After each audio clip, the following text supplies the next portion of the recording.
Hello and welcome to the News at 7, where we get to the heart of the day's stories and communities across Scotland. Tonight, the clock is ticking down to the arrival of Donald Trump. Ahead of the President landing in Prestwick later this hour, we will hear from those who will be happy to see him and others who are planning to protest. I know some people don't like him, but I think he's done really well. He doesn't register much with me at all, although he registers a lot with himself. We'll bring you more public and political reaction to Trump's Scottish takeover also tonight. Getting to grips with a gangland shooting, we'll hear from the podcaster diving deep into this year's double murder of Scots in Spain.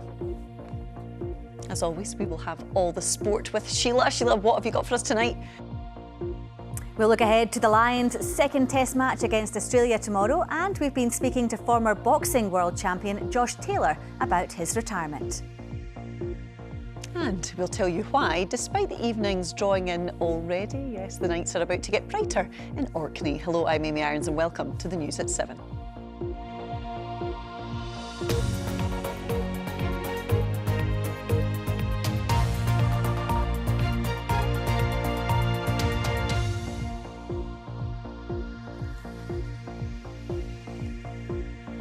Within the next hour or so, the most powerful man on the planet is set to touch down on the tarmac at Prestwick. Donald Trump's 5-day visit to Scotland has proven contentious from the moment it was actually first mooted, with protesters vowing to challenge him on his policies and the Scottish Police Federation warning the presence of the US President could stretch the Scottish force beyond capacity.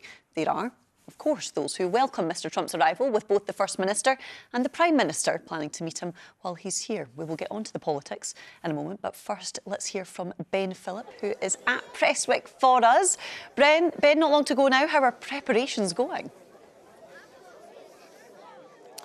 Well, the excitement is really growing here, Amy, at Glasgow Prestwick Airport. We're on this grassy bank overlooking the runway. We are expecting Donald Trump to arrive here on Air Force One later on this evening, and hundreds of plane spotters, and I mean hundreds, possibly even thousands of plane spotters have gathered here to try and catch a glimpse of this aircraft as it comes in.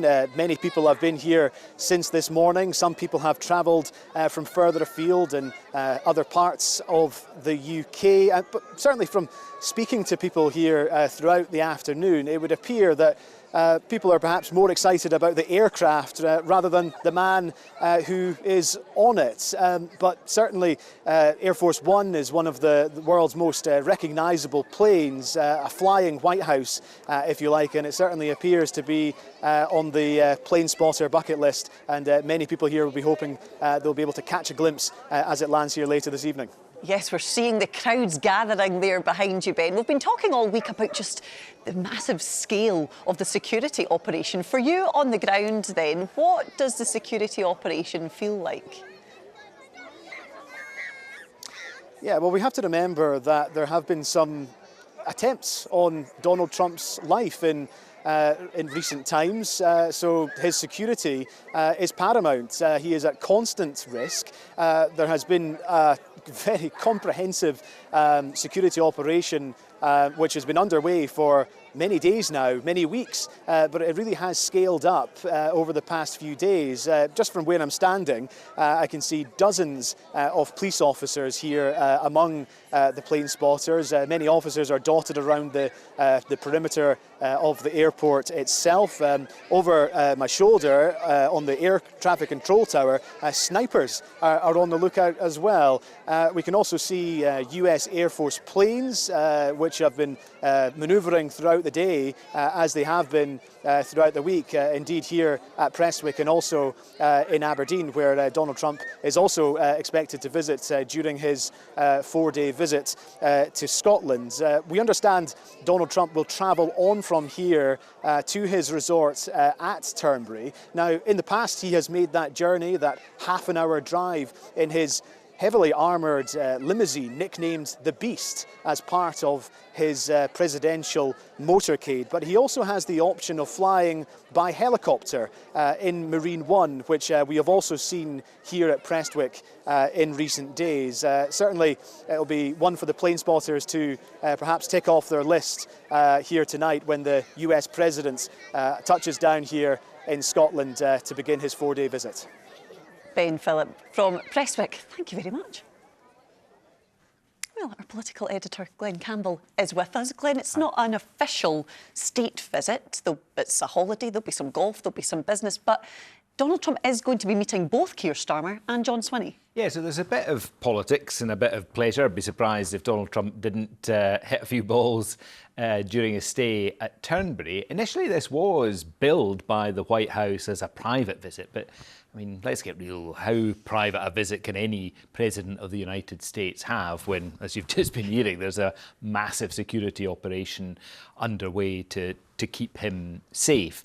There will be those two political visits, and essentially the UK government is very keen to try and have a close relationship with the United States, even if Keir Starmer disagrees with much of Donald Trump's politics, because they consider that to be a vital relationship for the UK economy. And they have struck an initial trade deal, which will perhaps be refined over the course of this weekend.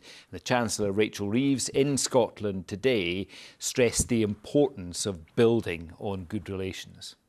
We are the first country in the world to secure a trade deal with the US. That has real benefits for jobs here at Rolls-Royce and in manufacturing and defence jobs right across Scotland. It's important that we use this opportunity to make sure that Scotland's voice is heard on the issues that matter to us domestically, and also on the issues and the concerns that we all have about the international situation, particularly about the suffering that is going on in Gaza at this time. And our time should be used to take forward those issues.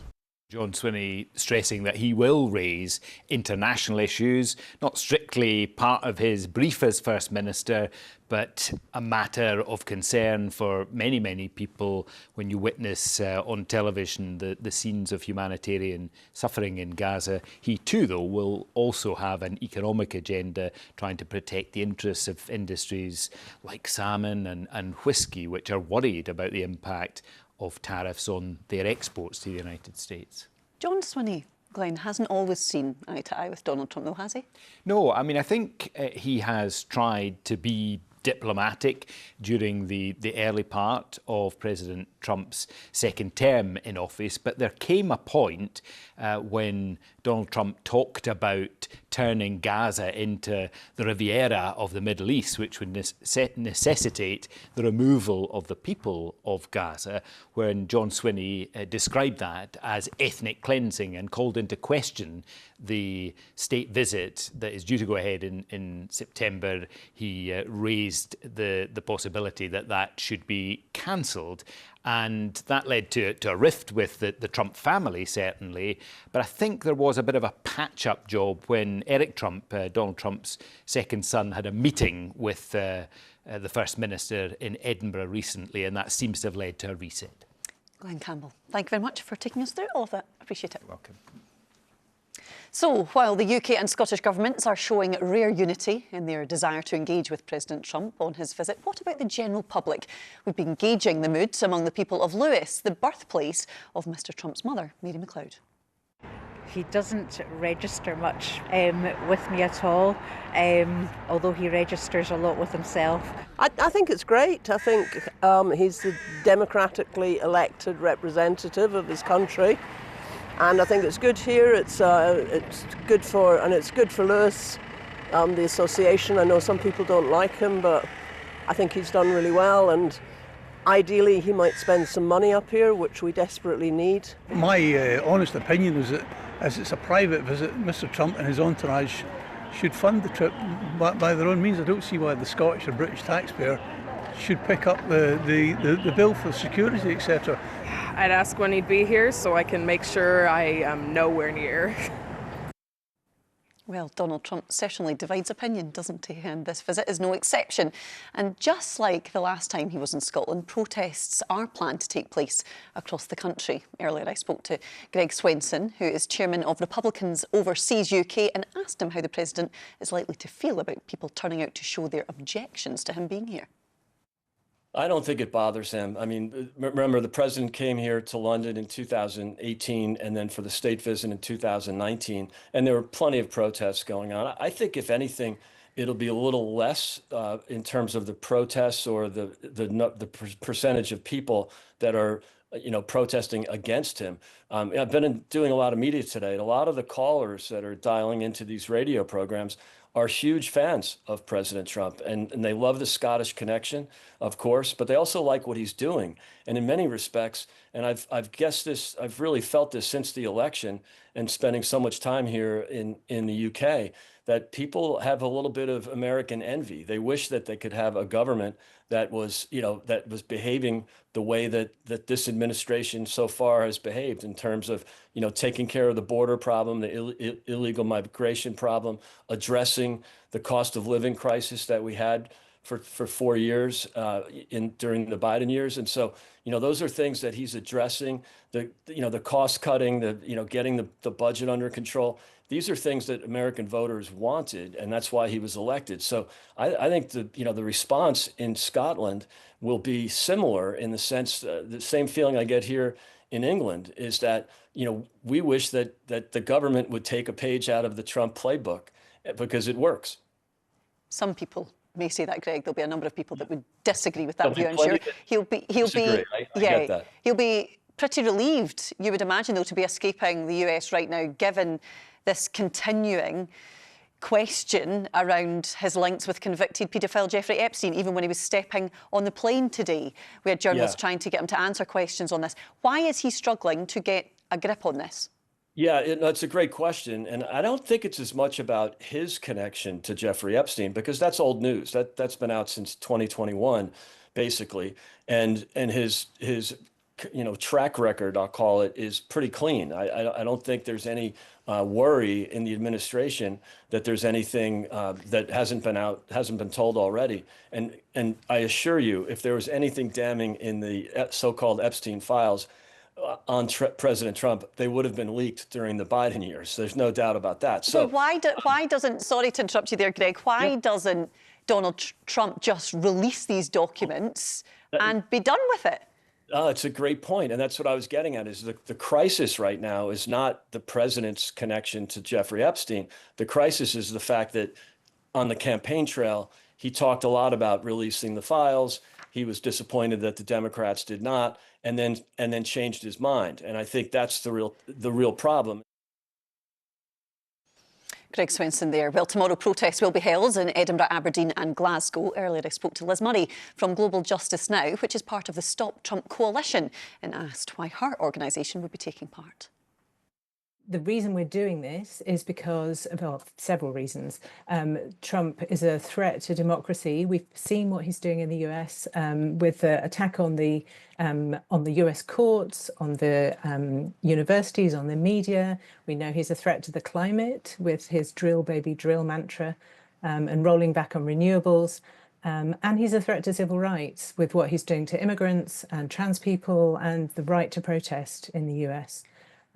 And he's really not on the side of ordinary people.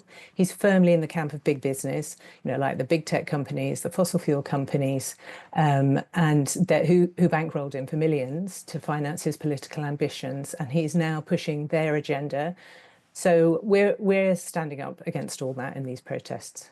There were a number of protests when he was last here, when he'd just been elected for his first term in office. Do you think we're going to see even more people protesting and feeling very passionately about his arrival in Scotland in comparison to what we saw a number of years ago? Well, we know that 7 out of 10 Scots dislike Trump, and we know there's disquiet across the political parties here even. But it's honestly, it's impossible to know at this point. We really hope that people will come out to the rallies in Edinburgh and Aberdeen. They'll be peaceful, more of a kind of carnival of resistance, those two rallies. And there may well be other things across the country going on. We don't know, but what we do know is that there's a really broad and deep reservoir of concern about Trump and what he's doing. So I'm sure even if people aren't there on the streets, there will be a lot of them that will be there in spirit. And we've had people say that to us, if they can't make it, that they're still supporting. Both governments, Liz, are actually united in this and in the fact that they are welcoming, and both John Swinney and Keir Starmer will be meeting with Trump over the next couple of days, something that we don't always see happening, two governments uniting on something. Do you think it's better? Do you not see a side that would argue that it's better to civilly engage with an elected leader like this rather than snub Trump coming to Scotland? Well, he wasn't invited here, was he? This is a private visit, so I guess what we would say to our leaders, to John Swinney and Keir Starmer, is that we really want them to stand up to Trump. So please don't cozy up to him to get trade deals. Don't let him off the hook on Gaza and Ukraine. Use that opportunity, if they have chosen to meet him, to just really stand up to him, and also to be aware of the strength of opinion on the streets this weekend. Liz Murray there. Now, a shocking double killing in a Spanish resort thrust Glasgow's decades-long gang feud back into the spotlight. Now, the BBC's hit true crime podcast, Gangster, the story of the Daniels and the Lyons, is returning with a special bonus episode to investigate the deadly fallout. Earlier, I spoke to the show's presenter, Livy Haydock, and asked her why it was important to do this. When we were making the podcast, it felt as though things had gone a little quieter. Obviously, there's no sort of claims that things had ended, but then for this to happen just months after, it was a real shock. I mean, I'm not fully surprised, but I was shocked that it was such a violent display in public in a very tourist area in another country. You don't see that happen a lot of two major kind of figures in the Lyons crime group. This bonus episode then that you have released looking at that double murder, give us a sense of just what you managed to find out and the work that went in since that incident happened in Spain. So myself and Paul Grant, the series producer, we headed over to Fuengirola, where the shootings, the double murder happened. And we went there, and it was incredibly hard to get anyone to talk to us. There was this kind of wall of silence we were met with, but we did manage to track down some witnesses from the night of the double murder, and they spoke of the horror, the trauma. We also spoke to expert detectives, and we retraced the actual getaway route used by the killer. Livy, just give us a sense as well how difficult it actually is to get people to talk. I know you just mentioned it there, that's not the kind of subject that people will want to come forward and talk about, especially when we've seen such a violent murder. So how do you get people to trust you and give you information that you can then put forward in your podcast? People are scared. So it's about speaking to the right people, speaking to people they know, and sort of going through a chain of conversations and building that trust, and without putting anybody in danger while you're doing it. It is very, very hard. And so Fuengirola, I mean, this had happened 2 weeks, I think, before we went out there. And so it's incredibly fresh. But the thing that surprised us most is when we got there was no sign of it happening. No sort of, you often have appeal signs, did you witness this? Did you witness that? Nothing. The bar's been taken over. It's been redone. So it's kind of the best kept secret at the moment. And that was a surprise. And people didn't want to talk about it. You mention, Livy, other people being scared. As a journalist, are you ever scared or nervous when you are covering such a subject? Well, I think if I was scared or nervous, I wouldn't go there. But it's incredibly important for me to cover these stories because I believe in the public interest. There's a lot going on here that as a society, we need to look at and understand, and the kind of context of this violence, where it's come from, how it happens and why it starts. And that's why Gangster, the podcast, we're very good at going into the sort of social history of a crime story. And so that way you can better understand how to police it, how to avoid it, how to stay safe even. And so it kind of overrules that for me, I think. That was Livy Haydock, and you can listen to the full series of Gangster, the story of the Daniels and the Lions on BBC Sounds now. Still to come, we will see how the weather's looking with Gillian, and we'll take you to Orkney's first nightclub in 5 years ahead of its grand opening tonight. But before all of that, it is sport time with Sheila. And Sheila, it's another big weekend coming up, isn't it? Sure is, Amy. We kick off with the rugby, where Finn Russell and Hugh Jones will be part of the British and Irish Lions team to run out at the Melbourne Cricket Ground tomorrow in what could be a record-breaking crowd watching the second test against Australia. Our chief sports writer, Tom English, is in Melbourne for us and believes the Scots' places in the starting 15 are fully merited. Finn Russell is arguably the player of the tournament so far.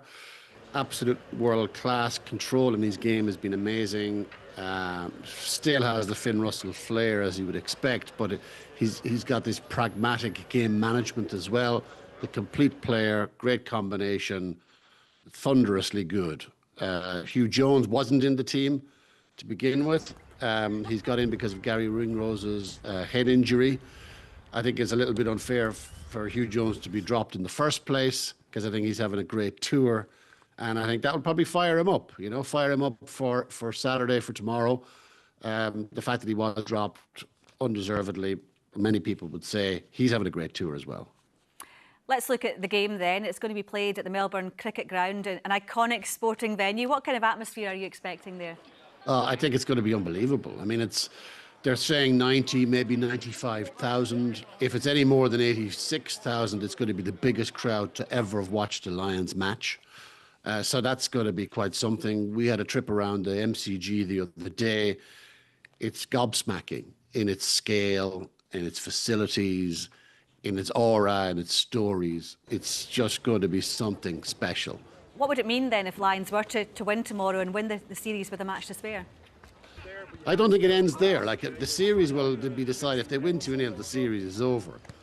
I think these Lions are determined to make it 3-0. Because they've spoken, they want to be remembered as the greatest Lions in history. They want to win 3-0. They'll never be remembered as the greatest Lions in history because they're not, the calibre of the opposition isn't good enough. If they were playing New Zealand or South Africa and they beat them 3-0, then we're talking.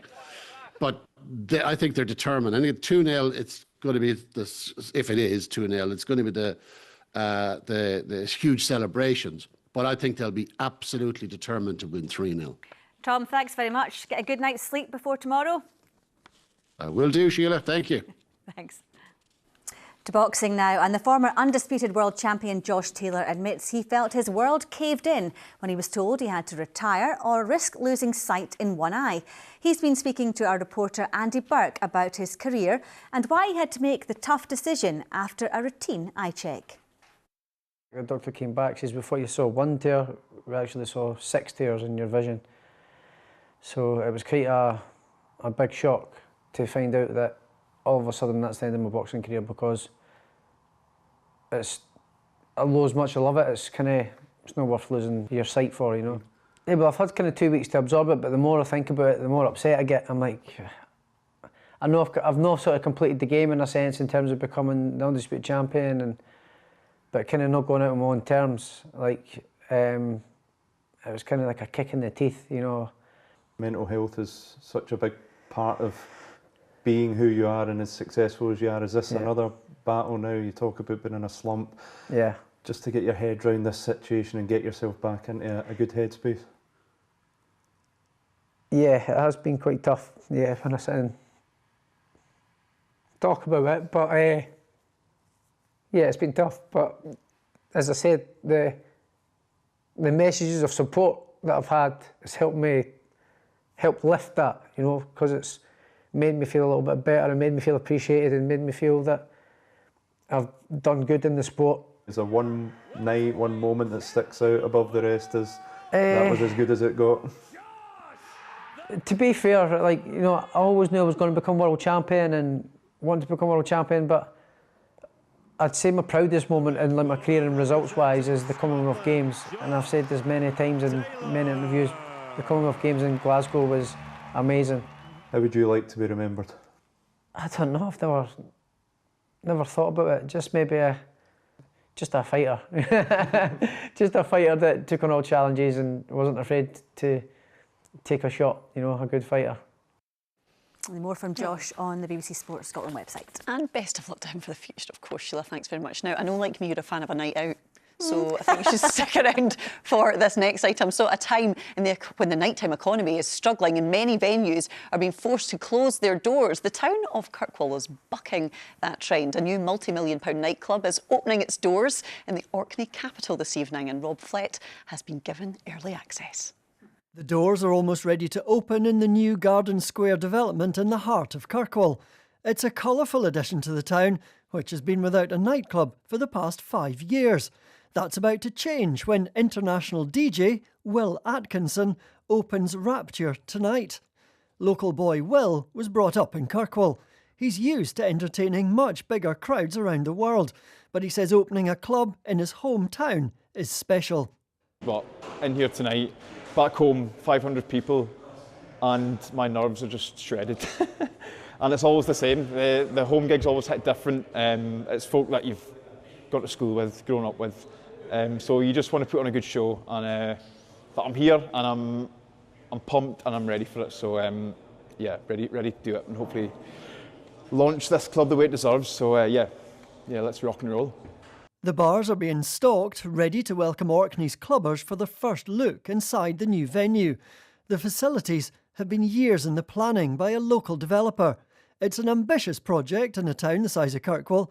To have any chance of success, it will have to appeal to a broad audience. I think a nightclub opening in 2025 is really unusual, and it might not work on its own, but as part of the family entertainment centre that we've got here, I think it stands a really good chance. There's been a lot of chat locally about it since we announced opening night, and we're lucky in Orkney to have a thriving town centre, and I think this is really going to add to that, and having Will here to open the club is just a fantastic thing for us.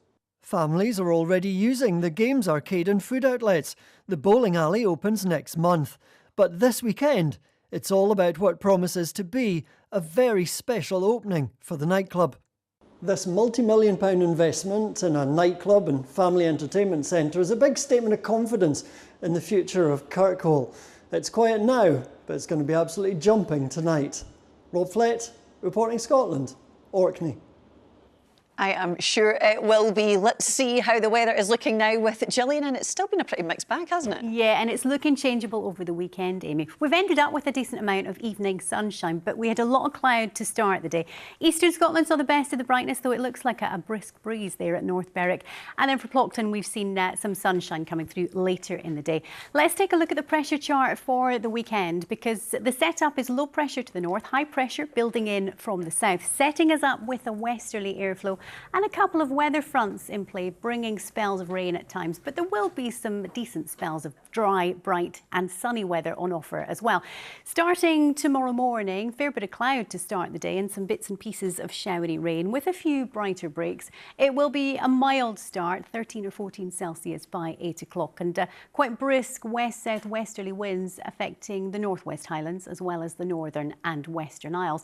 We'll hang on to that west-south-westerly breeze through the day tomorrow, and we'll see some spells of sunshine coming through, that cloud becoming more broken, but there'll be a scattering of showers as well, most of them fairly light, but there'll be a few heavier ones, especially across the northwest Highlands and northeast Scotland. Warmest in the south and east, up to about 19 or 20 Celsius. Those showers most frequent in the northwest.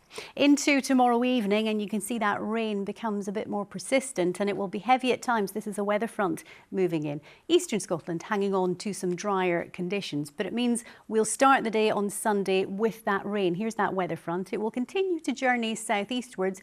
Behind it, a mix of sunny spells and scattered showers. So to start on Sunday, good deal of cloud, showery spells of rain pushing southeastwards, some of that rain on the heavy side. And then through the afternoon, the cloud becomes more broken. We'll see some bright and sunny spells, and that rain turns more showery. But some of those showers will be on the heavy side, and there could be some thunder in the mix, especially for parts of eastern Scotland. Heading into Monday, we have high pressure in charge, and it's fairly quiet and settled. Starting with some patchy rain in the northwest, that will fade. The cloud thinning and breaking to allow some bright and sunny spells, and temperature-wise, we'll be around the high teens. And then for Tuesday, again, lots of clouds, some showery spells of rain, but the cloud thinning and breaking in the afternoon to allow a wee bit of brightness. Amy. Thanks very much, Gilly, as always. That is all from the news at 17. You can catch Donald Trump's arrival on tonight's Late Bulletin on BBC One and, of course, on the BBC News Live webpage as well. Have a lovely weekend. I'll see you on Monday. Bye-bye.